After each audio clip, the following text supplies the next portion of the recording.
الحمدللہ رب العالمین والصلاة والسلام علی سید الانبیاء والمرسلین اما بعد فاعوذ باللہ من الشیطان الرجیم بسم اللہ الرحمن الرحیم۔ محترم بزرگوں، دوستوں، نوجوان ساتھیوں، محترم بہنوں، پیارے بچوں، السلام علیکم ورحمۃ اللہ وبرکاتہ۔ آج کی ویڈیو میں خطبہ حجۃ الوداع کے اہم نکات کا بیان کیا جائے گا۔ 9 ذی الحجہ 10 ہجری کو اللہ کے آخری رسول صلی اللہ تعالیٰ علیہ وسلم نے اپنی اونٹنی قصوہ پر بیٹھ کر جو خطبہ ارشاد فرمایا وہ تاریخ عالم کا ایسا بے نظیر خطبہ ہے کہ جس کی نظیر تاریخ انسانی میں کہیں نہیں ملتی۔ یہ خطبہ عقائد، ایمانیات، عبادات و اعمال کی تمام بنیادوں پر محیط ہے۔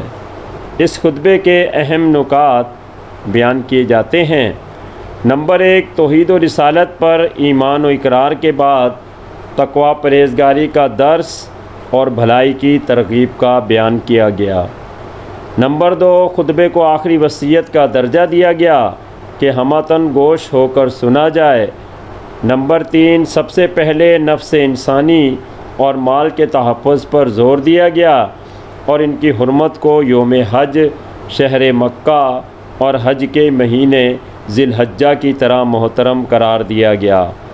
نمبر 4، امانت کی اہمیت واضح کی گئی۔ نمبر 5، سود کے خاتمے کا اعلان کیا گیا۔ نمبر 6، جاہلی دشمنوں پر خط تنسیخ کھینچ دی گئی۔ نمبر 7، جاہلی آثار میں سے صرف حفاظت حرم اور سقایا کو باقی رکھا گیا۔ نمبر 8، قتل عمد پر قصاص اور قتل شبہ پر 100 اونٹ کی دیت مقرر کی گئی۔ نمبر 9، نیک اعمال میں سے بعض کو چھوٹا سمجھنے کے فریب کا ازالہ کیا گیا۔ نمبر 10، ذاتی پسند اور جاہلی انا پر حرمت کے مہینوں کا بدل دینا باطل کیا گیا اور 4 حرمت والے مہینوں کی تحدید کر دی گئی۔ نمبر 11، عورتوں کے حقوق و فرائض کا خصوصی طور پر ذکر ہوا کہ عرب معاشرے میں ان کے حقوق کی پامالی عام تھی۔ نمبر 12، ناخوشگوار حالات میں بھی جینے کا طریقہ اور تعلقات کا سلیقہ سمجھایا گیا۔ نمبر 13، اسلامی اخوت کا درس دیا گیا اور دست درازیوں سے اجتناب کی تلقین کی گئی۔ نمبر 14، قرآن حکیم کے مطابق زندگی گزارنے کی تلقین کی گئی۔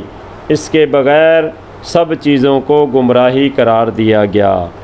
نمبر 15، مساوات کو نسل انسانی کا زرعی اصول تلقین کیا گیا۔ نمبر 16، فضیلت اور برتری کا معیار صرف تقوی کو قرار دیا گیا۔ نمبر 17، معاشرتی روابط کو مستحکم رکھنے کے لیے میراث کے قانون کی پابندی لازمی قرار دی گئی۔ نمبر 18، خاندانوں کی توڑ پھوڑ غلط قرار دی گئی۔ ناجائز انتصابات پر سخت وعید سنائی گئی۔ غرض کے خطبہ حجۃ الوداع انسانی زندگی کا عالمی منشور بن کر رحمتوں کا ذریعہ بنا۔